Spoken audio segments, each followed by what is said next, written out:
Are you ready to tackle one of the trickiest question types in PTE listening? Today, we'll explore multiple choice, multiple answers, and its unique scoring system. Discover how to use the absence of negative marking to your advantage.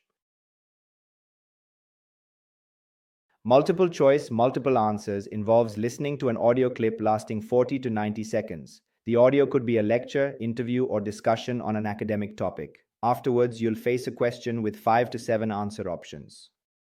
The twist is that more than one answer is correct, usually two or three. Your task is to select all the correct answers, contributing points to your listening score. Understanding the scoring is key. You earn 1 point for each correct answer selected. However, selecting an incorrect option deducts 1 point. Crucially, your score for a single question cannot drop below 0. This means attempting every question is beneficial, as incorrect guesses won't negatively affect your overall test score. Employing smart strategies can boost your score. First, use the elimination method. Cross out options you know are wrong. Second, be conservative with guessing, only selecting options you're confident about.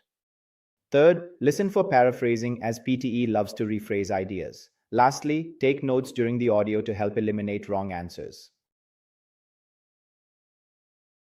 Avoid common mistakes to improve your accuracy. Don't select answers based on general knowledge. Stick to the audio content. Beware of options containing words from the audio but in different contexts. Avoid selecting too many answers out of fear of missing points. Quality over quantity is crucial for success. Multiple choice, multiple answers offers no negative marking, so always attempt it. Use elimination, strategic guessing, and paraphrasing to your advantage. Practice regularly to recognize PTE question patterns.